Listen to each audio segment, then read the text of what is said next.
Hello everyone, स्वागत है आप सभी लोगों का कल्याण इंस्टीट्यूट यूट्यूब चैनल पे। आज हम इस वीडियो के माध्यम से पीएचडी इंटरव्यू के बारे में बात करेंगे कि जो ये पीएचडी के जो इंटरव्यू होते हैं वो इंटरव्यू किस तरह के होते हैं और इंटरव्यू के दौरान किस तरह के क्वेश्चन किए जाते हैं और किस तरह से हमें अपने आप को इंटरव्यू के लिए तैयार करना है। तो इस वीडियो के अंतर्गत हम यही समझेंगे कि किस तरह से आपको इंटरव्यू के लिए तैयार करना है अपने आप को। तो आप इस वीडियो को अंत तक जरूर देखिएगा और अगर चैनल को अभी तक सब्सक्राइब नहीं किया है तो चैनल को जरूर सब्सक्राइब कर दीजिएगा।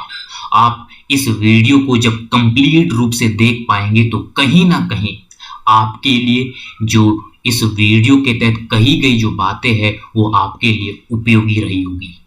Uttarakhand combined PhD entrance exam के लिए जो एप्लीकेशंस मांगी गई थी उसके संदर्भ में आपका एंट्रेंस एग्जाम तो हो गया है।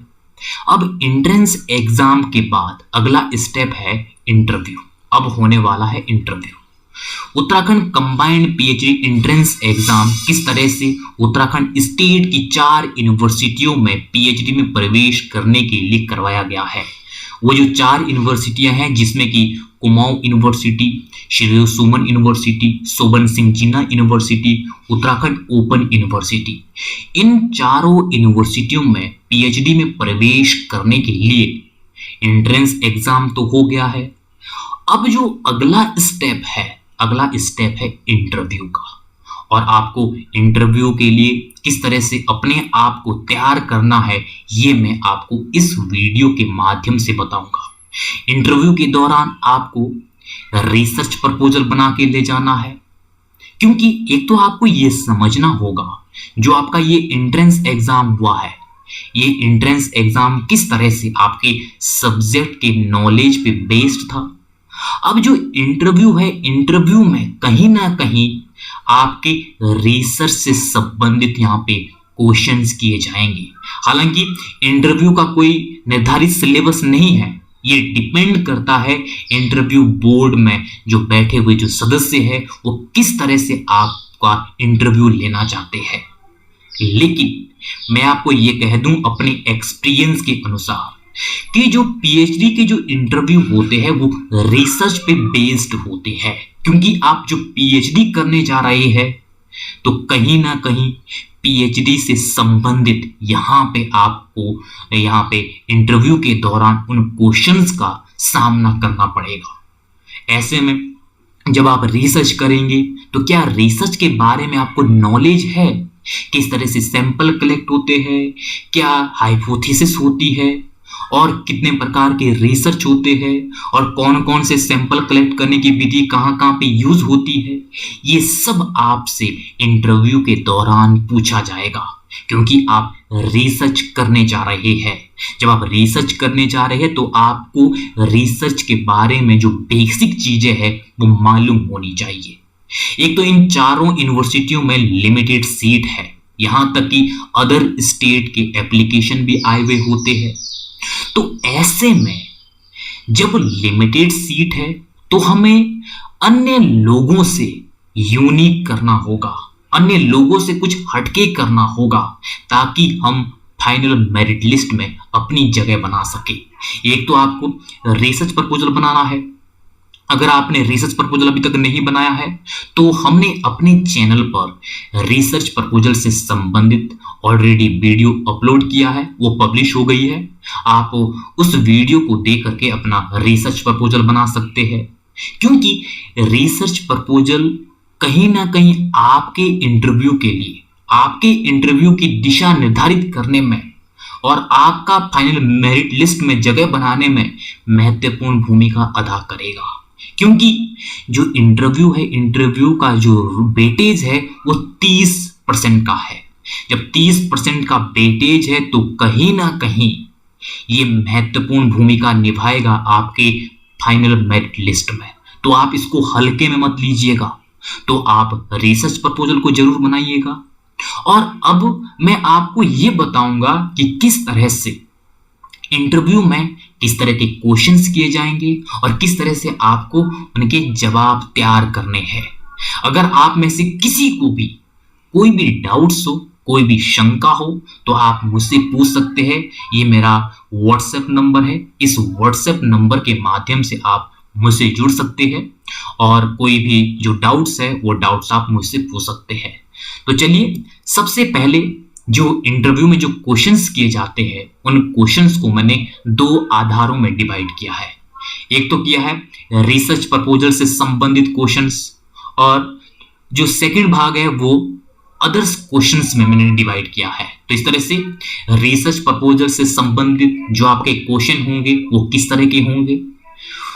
सबसे पहले जब आप रिसर्च प्रपोजल तैयार करते हैं, रिसर्च प्रपोजल से किस तरह से आपको उस टॉपिक से संबंधित एक डेप्थ मिल जाती है, आप उससे संबंधित एक ब्लूप्रिंट तैयार करते हैं, जिससे कहीं ना कहीं इंटरव्यू बोर्ड को ये लगता है कि कहीं ना कहीं जो आगे कैंडिडेट बैठा है वो सीरियस है रिसर्च को लेकर के।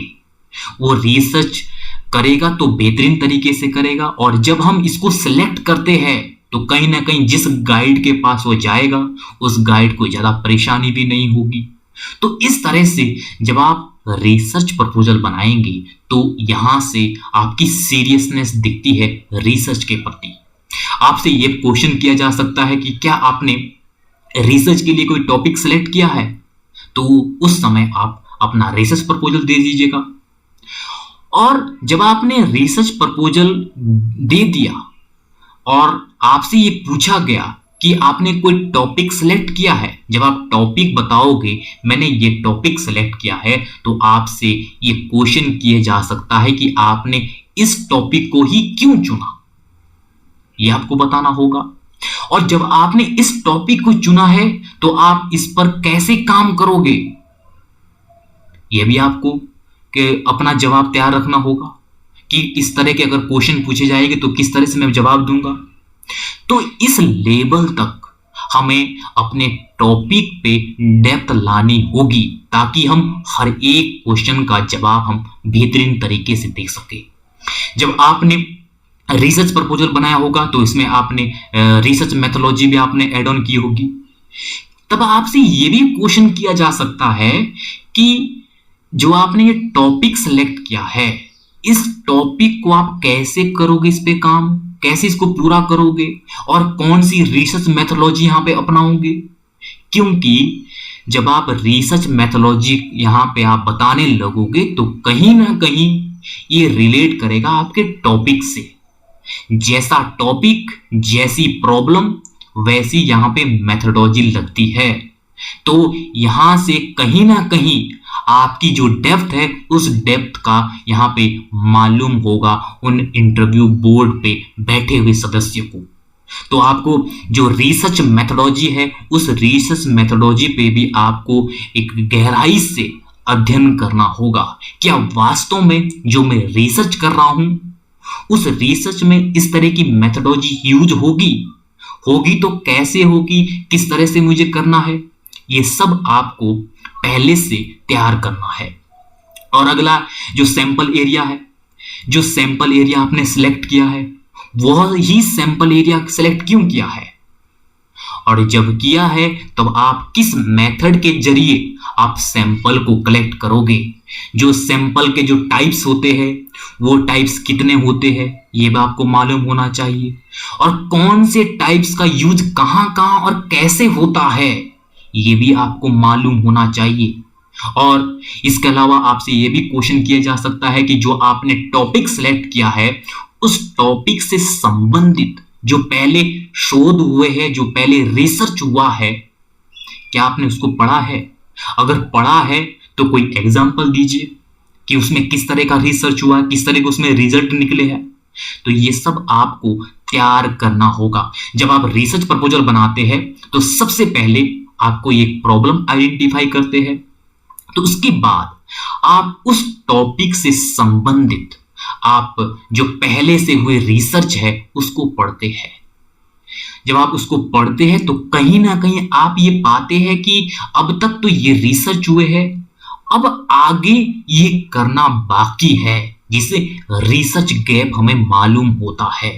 तो कहीं ना कहीं जो उस टॉपिक पे बेस्ड जो पहले रिसर्च हुए हैं वो रिसर्च भी आपकी दिशा निर्धारित करते हैं। तो इस तरह के रिसर्च प्रपोजल से संबंधित ये क्वेश्चंस पूछे जा सकते हैं। अब हम दूसरे भाग पर आ जाते हैं कि अदर्स क्वेश्चंस किस तरह के हो सकते हैं। अदर क्वेश्चंस आपके एजुकेशन से संबंधित हो सकते हैं कि आपने कब यूजी की है, कब पीजी की है और कितने सेमेस्टर थे और कौन कौन से सेमेस्टर में कितने पेपर और कौन कौन से पेपर थे और कौन कौन से सेमेस्टर में आपकी कितनी परसेंटेज थी, यह आपको तैयार करना होगा।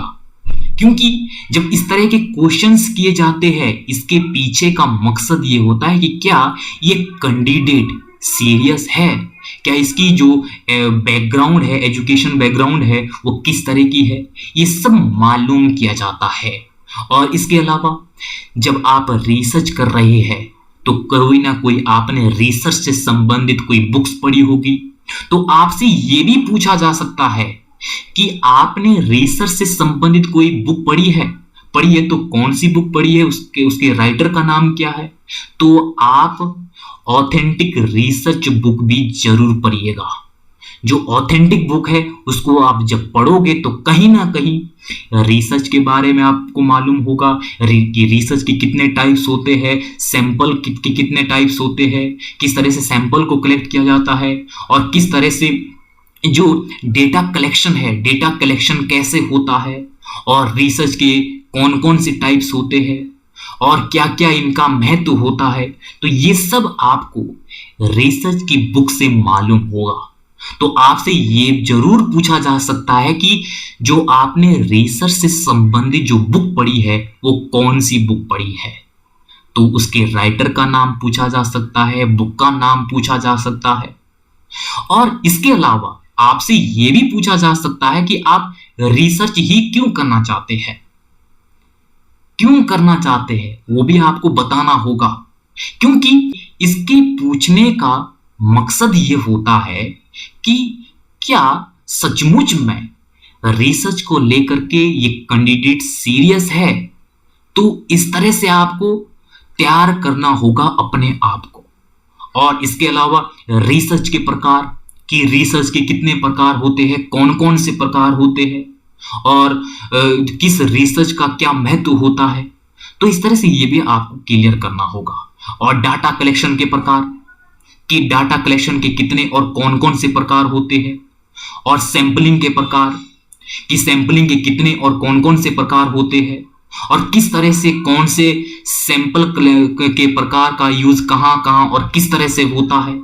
ये सब आपको मालूम होना चाहिए, इस डेप्थ तक होना चाहिए कि कहीं से भी आपसे क्वेश्चन जब किया जाएगा तो आप बेहतरीन तरीके से उसका जवाब दे सके। और इसके अलावा हाइपोथेसिस कि हाइपोथेसिस क्या होती है और हाइपोथेसिस में किस तरह से टाइप 1 एरर, टाइप 2 एरर होता है। तो ये सब भी आपको पूछा जा सकता है इंटरव्यू के दौरान। और रिसर्च का फॉर्मेट क्या होता है ये भी आपको मालूम होना चाहिए कि किस फॉर्मेट के तहत रिसर्च होता है, किस तरह से रिसर्च पेपर लिखा जाता है, किस तरह से थीसिस लिखी जाती है, किस तरह से रिसर्च प्रपोजल बनाया जाता है। तो वो जो फॉर्मेट है वो फॉर्मेट आपको मालूम होना चाहिए। अगर आप रिसर्च फॉर्मेट, हाइपोथेसिस, सैंपलिंग के प्रकार, डाटा कलेक्शन के प्रकार, रिसर्च के प्रकार, इन सब से संबंधित अगर आप हमारे चैनल के माध्यम से अगर वीडियोस को देखना चाहते हैं तो आपको हमारे चैनल पर ये वीडियोस मिल जाएगी। उसके लिए आपको हमारे चैनल पर जो प्लेलिस्ट है, पीएचडी नाम की जो प्लेलिस्ट है, वहां से जाकर के आप इन सभी वीडियोस को देख सकते हैं, जहां पे हमने बड़ी बेहतरीन तरीके से इन सब के बारे में हमने विश्लेषण किया है। तो आप वहां से जाकर के इन सब का लाभ उठा सकते हैं। तो इस तरह से आपसे इंटरव्यू के दौरान ये क्वेश्चंस पूछे जा सकते हैं। तो आप अपने आप को इन क्वेश्चंस के अकॉर्डिंग तैयार कीजिएगा ताकि आप बड़े बेहतरीन तरीके से इंटरव्यू के दौरान उनके जवाब दे सके। और यहां तक कि आप रिसर्च प्रपोजल जरूर बना करके ले जाइएगा और उसका जो इम्पैक्ट है वो कहीं ना कहीं आपको बाद में देखने को मिलेगा। तो इस तरह से आपसे क्वेश्चन पूछे जा सकते हैं। हालांकि इंटरव्यू का कोई निर्धारित सिलेबस नहीं है, मैं आपको अपने एक्सपीरियंस के आधार पर यह बता रहा हूं कि किस तरह से इंटरव्यू में क्वेश्चंस किए जाते हैं, और आप इस तरह से इन क्वेश्चंस को जरूर तैयार करके ले जाइएगा और ये इस तरह के क्वेश्चंस आपसे जरूर पूछे जाएंगे। और हमारी इन चारों यूनिवर्सिटियों में सीटें लिमिटेड है, और आप ये कोशिश कीजिएगा कि जो अन्य जो कैंडिडेट हो उन कैंडिडेट से कुछ अलग करें। जब आप अलग करेंगे तो कहीं ना कहीं जो इंटरव्यू में बैठे हुए जो लोग हैं उनको आप में कुछ नया दिखेगा, जिससे कि आपको उसका लाभ मिल सकेगा और आप फाइनल मेरिट लिस्ट में अपनी जगह बना सकेंगे। तो इस तरह से आज की जो ये वीडियो है, ये वीडियो पीएचडी इंटरव्यू पे बेस्ड थी, जो कहीं ना कहीं मुझे लगता है कि आपके लिए उपयोगी रही होगी। और अगर आपने चैनल को अभी तक सब्सक्राइब नहीं किया है तो चैनल को जरूर सब्सक्राइब कर दीजिएगा। और ये मेरा व्हाट्सएप नंबर है, इस व्हाट्सएप नंबर से आप मुझसे जुड़ सकते हैं और जो कोई भी आपका डाउट्स हो वो डाउट्स आप पूछ सकते हैं। मैं आपके डाउट्स को दूर करने का जरूर प्रयास करूंगा। और मुझे दीजिएगा इजाजत, और आप सभी लोगों का बहुत बहुत शुक्रिया।